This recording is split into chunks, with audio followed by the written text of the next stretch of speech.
Carrie, how much longer before you are done with the illustrations for Vicky's superhero book? I actually finished up the last of the pics yesterday, and Vicky is now polishing the text of the book so it will be suitable for publication. Then she will fly to Los Angeles and personally give the manuscript to Mrs. Jones. Good. Then let's proceed with today's broadcast. Jason, are you ready? Yes! Take your place at the desk, Debbie. Good evening, and welcome to another broadcast at the America for All News Network.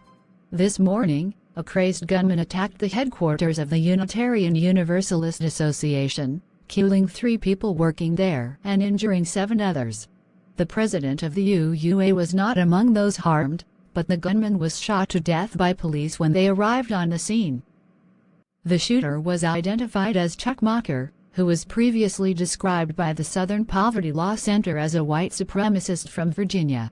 Ironically, he was an active member of a UU church in Richmond, but left the church after a quarrel with other church members about woke dogmas. Why the hell can't some people just learn to get along? Suzanne, your message said you needed to speak with me ASAP. What happened? We may have to cancel the Hypatia tour. The lead guitarist for the band got in a fight with Laura and gave her a black eye. So I fired her. Now we are in trouble. What were they fighting about? Laura overheard the guitarist, Rebecca Lemmy, making racial slurs in reference to the keyboardist, Gabrielle Nuria, who is an immigrant from India and only knows English as her second language. After Rebecca beat on Laura, I went after her and she doubled down on the racism. She said, if that bitch can't speak proper English, she should go back to India. So I said, why don't you go home instead? You're out of the band. Now I need to replace her and the obvious choice is you, though I understand if you don't want to do it. What if I said yes? With me in the band, wouldn't 4 out of 5 of us be former members of the Hudson Family Band? Well, yes. Then we might as well call it the Hudson Family Band again, and play the band's songs as well as your solo works. I think that's actually a good idea. Let me consult with my management and I will get back with you about it. So those sunglasses I got you should cover up your black eye and maybe no one in the audiences will notice. Thanks. You and Gabrielle are so wonderful for defending me after Rebecca almost put me in the hospital. Laura, I'm glad you all right. Rebecca is arrested and going to jail. And as for you, sweetie.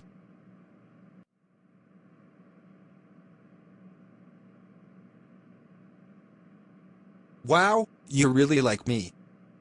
Of course. You as cute as it gets. I won't be your girlfriend for long, you will have me. No argument from me. Penny, I can't believe you are making Spanish rice again. What do you mean, again? This is only the second time I have made it since James and I and the kids moved in here. Yeah, and I told you I hated it and wouldn't eat it again. So why are you making it again? Because James likes it and I am making it for him as well as myself. This is my house, Penny. I should have veto power over what we eat here. I want some spaghetti and meatballs for dinner tonight. Or pizza. Or something else Italian or American. Not all that Mexican or Chinese crap you have been making. Then don't ask me to cook for you again. Make your own damn meals.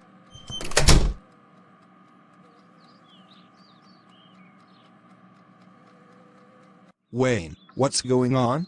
I just saw Penny leaving and she looked ready to kill someone. As the owner of this house, I should be the one deciding what we eat here, not her or you.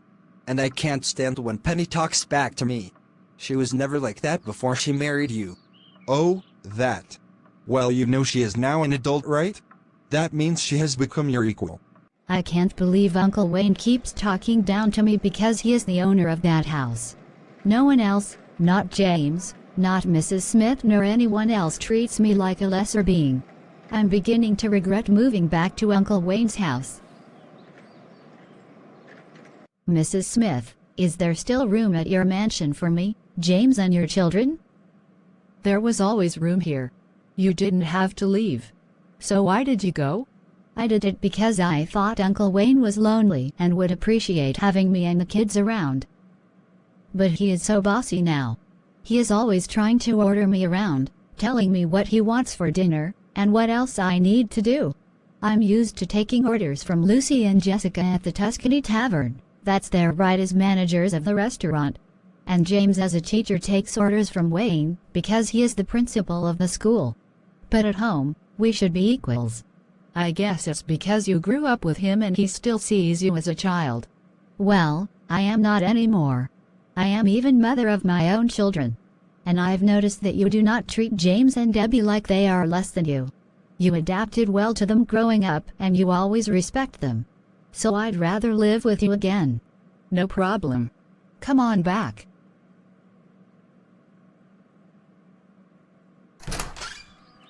What's this?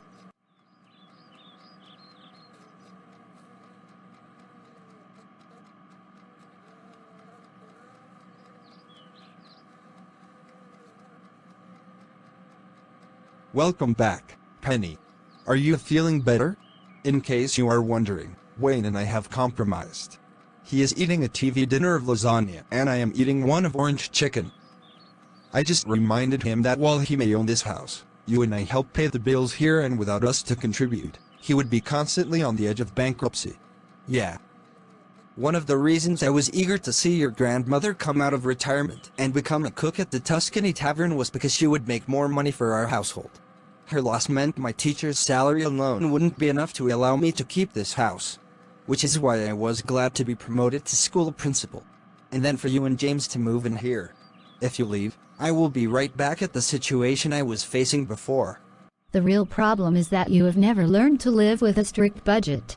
That was a lesson I was made to learn when I and James were staying with Jonathan and Tara Sims in Boston. They were able to live on a single income because they planned in detail all their weekly spending, so maybe together we can do the same. It's either that, or James and I leave this house and never come back. It's your call. I'll think about it. So, where shall we go for a summer vacation? We could go to Boston again and hang out with your brother and his family. Boston has always been like our home city, even while we live here in Texas. I'd rather go to Los Angeles. You know, where the movie based on the book I just wrote is being produced. I want to see how they are doing with it. Do we have to keep going to places we've been to before? Why not someplace totally new? Paul is right. We've been to Boston so many times, even while living here I've lost count. Then Los Angeles several times. And even Tulsa and Miami. Where else can we go? Maybe we could. Excuse me, it's Carrie. Vicky, I just wanted to tell you that Debbie and I will be going on a vacation, just the two of us. We were just discussing plans for our own vacation. We just have to decide where to go. So where are you two going? And why leave the kids behind? Debbie and I actually won an all-expenses-paid vacation to Hawaii after we entered a sweepstakes several months ago. But they only gave us 2 tickets for the trip. Awesome. I'm happy for you. So, back to the subject at hand. Where are we going? Well, they said they were going to Hawaii. Could we go too? No. No way. Absolutely not. We can't just barge in on someone else's vacation. All right, let's settle this with rolling dice. One of us can roll for Boston and another can roll for Los Angeles, and the higher number wins. All right, I will roll for Boston. You got only 3. My turn. And I got 8. So to Los Angeles we go. Okay, I will call Laura Park and ask her if she can put us up at her mansion again. Now what? Hey, Vicky. You remember me? I'm Emily Chan. Yes, I remember you. What do you want? Is that any way to greet an old friend? I have never seen you since you and Paul graduated from high school. How have you been? And what plans do you have for this summer? We are making plans to go to Los Angeles. Me, Paul, and my mothers Lucy and Jessica. Cool. Well, My own parents have gone on a vacation of their own, to Japan.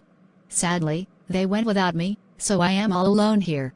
So I was wondering, could I please go with you to Los Angeles? I hate being cooped up here by myself. Are you willing to pay your own way there? But I just heard that you are now loaded. So if you're generous, why not pay for a friend of yours to join you? What? You have some nerve, Emily. Goodbye. Oh, shit. Me and my big mouth. What do you mean, Paul? You told her about my new fortune? No. But I did tell Eric about it at the auto shop, and Emily's mother was there, and she must have overheard our conversation. I'm guessing this other person is not a friend of yours, Vicky. Hell no.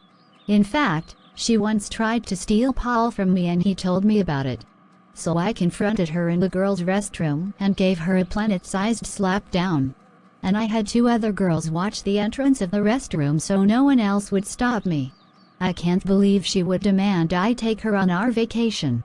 She knew I was committed to Vicky, so why did she insult me by trying to get me to date her instead? I can't stand people who pull stunts like that. I think that's all the accounting we need to do for the hospital. Now I'm ready to go home and relax. I'm glad everything is going well. I'll be heading out too.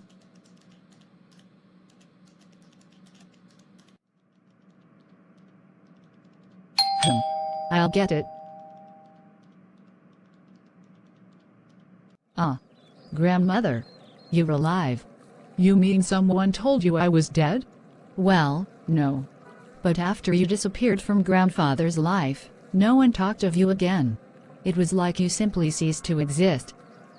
Right, because I couldn't be the good, submissive Christian wife your grandfather demanded from me. He constantly insisted I serve him, but he showed me almost no respect in return, even after I gave him 2 sons. Rose, you should greatly improve your cooking. Why can't you take lessons from my own mother? She was a master at it. No one else ever complains about my cooking. Not Nick or Fred, that's for sure. And your mother can't teach me anything. She has dementia and is in a nursing home. If my cooking is so bad, try cooking your own meals, Dave. That is not my job, it is yours. The next day, I left and went to live with my brother and his wife. You were about 5 years old and you were the first girl in the Owen family after me. So I always feared your father and grandfather would make you like your grandfather wanted me to be. Oh, they tried, so hard. But I rejected their crap and learned to think for myself, just as you did. I am now an atheist. Really? Well, I'm still a Christian, but I'm not tolerant of the sexism in so much of Christianity. Jesus treated the women in his life with total respect. Much better than your grandfather treated me. I actually met grandfather when he was about to be released from prison. I told him directly to his face that my loss of faith was all his fault. The moment he heard that, it completely broke his heart. He finally realized he had been a complete failure as a Baptist minister as well as my grandfather. And now he is dead. And my parents blamed me for that. No, that was wrong. Your grandfather's legal and moral problems were entirely his own. Anyway, I have learned what my sons have been doing over the past few years, and I am ashamed of them too. I didn't raise them to associate with a murderer and child rapist like that Paul Smith. Anyway, how did you find me? Well, both my brother and his wife are dead and I needed a new place to live. Nicholas offered to take me in, but I already was repulsed by the reports about him, his leading the faithful remnant and being involved in the Christian Way academies. So I finally asked about you and he gave me your home address. And so here I am. I want to live with you because I feel closer to you than anyone else in the Owen family. And I promise I will earn my place here. Let me talk to my husband Charlie Wilson about this matter. If he agrees, you may move in here. My mother and Steve went to Hawaii after they got married for their honeymoon, and so I decided we are going to the hotel they recommended instead of the one the sweepstakes people told us to go to. Steve even sent us extra money to pay for that hotel. I'm glad he warned us that the other hotel was trashy. The last time I went to Hawaii, I was a teen and my uncle and I shared this tiny room with quite a few roaches. My uncle had to get a can of Raid and spray it all over the place before we dared to sleep in it. So I and Sandy will avoid that place and find one lots better. You mentioned your uncle. What about your parents? I'm an orphan. I was raised by a single mother who died when I was 10. Then my uncle raised me. He got me my first job and started me on the path to success I've been on ever since. I sometimes feel like an orphan myself. Though my parents died long after I reached adulthood, they did disown me before they died. As did my own mother, of course. I guess I shouldn't complain about missing my own mother. She lived a full life. And she never rejected me. Maybe we should have given our plane tickets to my mother's. Then they wouldn't have to settle for yet another trip to Los Angeles. We can give them souvenirs from Hawaii later. Besides, I'm sure they will still have fun there. Sometimes, going to familiar places is what is the most enjoyable.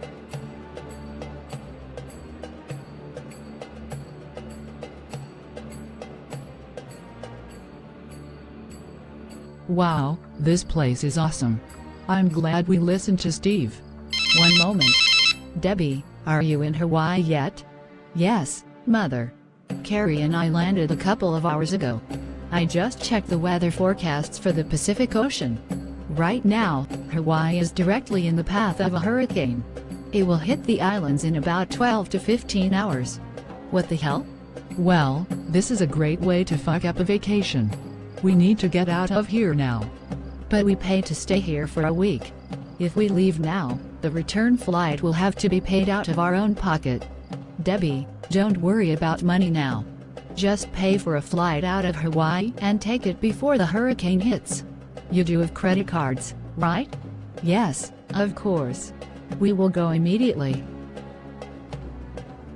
Yes, I, Lucy, Vicky, and Paul have arrived in Los Angeles. So you want to join us there? Yes, we have to change our plans. Our original ones have been ruined by the approach of a hurricane. All right, we will tell Laura Park to expect you. We are in luck. I have already booked a flight to Los Angeles. But it leaves in less than 3 hours. Then let's get the hell out of here. Debbie and Carrie leave Hawaii just as the island chain begins to feel the effects of the hurricane approaching it.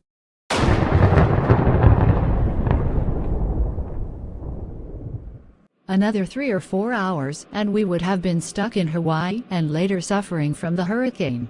Yeah, we were lucky. Attention all passengers. We will be experiencing turbulence as we pass over the edges of the hurricane. Please do not panic and remain in your seats. We are in no danger. I'm not panicking. I'm not panicking.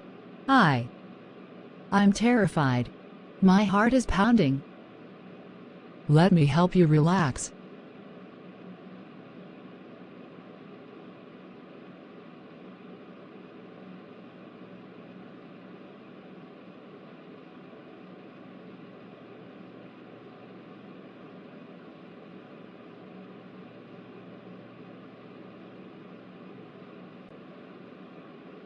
Mother Lucy, thanks for picking us up.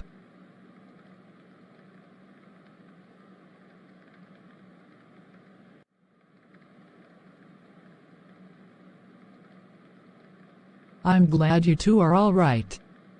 I'm just sorry for barging in on your own vacation like this.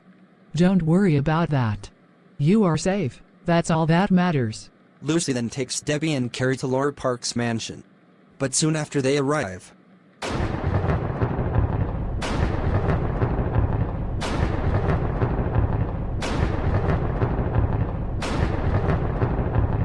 oh my God.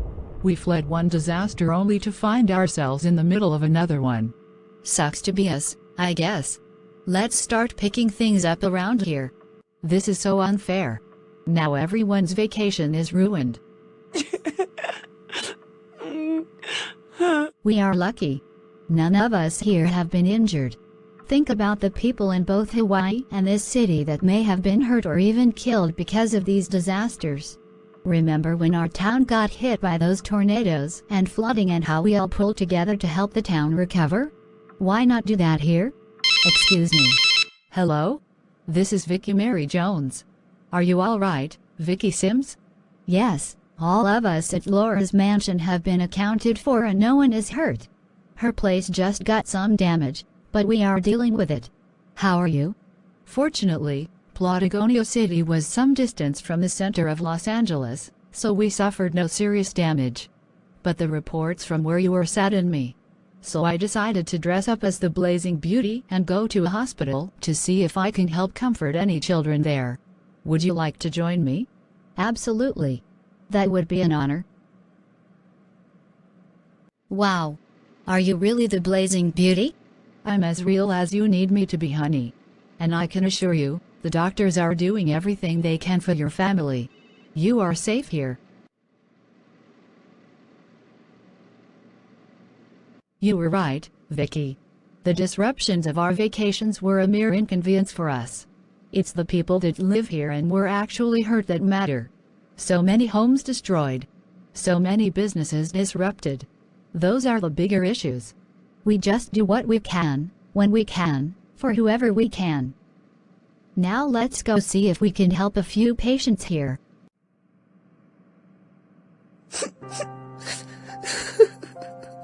Scott, I'm so sorry about what happened to Dinah. How is Aisha holding up? She's back at our house still cleaning up. Praise be to Allah, she wasn't injured in the earthquake, and she got me out of that ruined bedroom. But then we found Dinah. And she was crushed. Our little angel.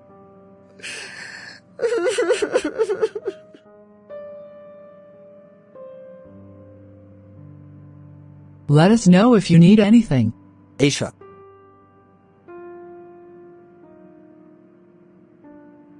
I just finished making arrangements for Dinah to be buried. I am just glad you are still alive, Scott. Likewise, I am thankful you survived. Together, we can rebuild. Only a few years ago, I didn't understand how anyone would be atheist. But now I get it. It's natural that someone like you would lose your faith with an event like this. Are you saying you no longer believe in God? I do believe, very much so. My faith is what keeps me going even now. But your disbelief seems to be what makes you strong in your own way. As the Quran says, unto you your religion and unto me my religion. And because the Quran says that, I feel Allah will bless you in the end. I am thankful the hospital offers free meals to people who volunteer to help victims of the earthquake. So how long will we stay here? Probably another week. I got a call from my brother and he says that Tara and her mother are getting along very well now. It seems that once the toxic influence of Tara's father was removed, she and her mother could have a normal relationship. And both Tara and Jonathan have been giving her mother a crash course in feminist ideals.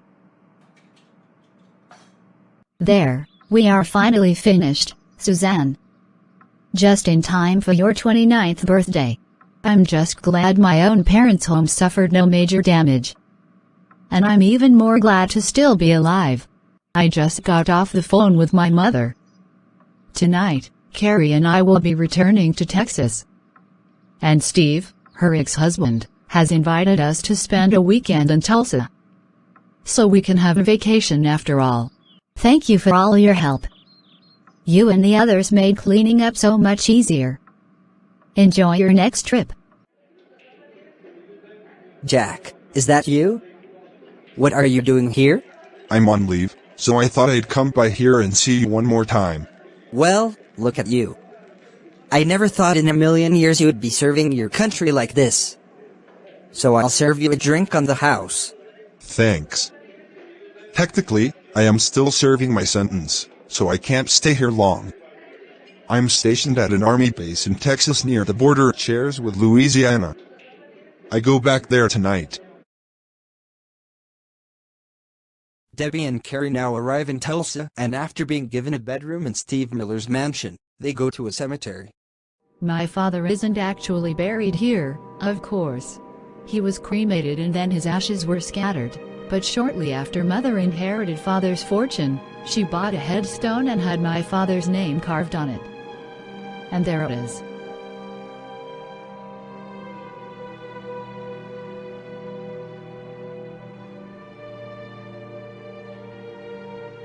Okay, it looks like someone put flowers on the grave recently.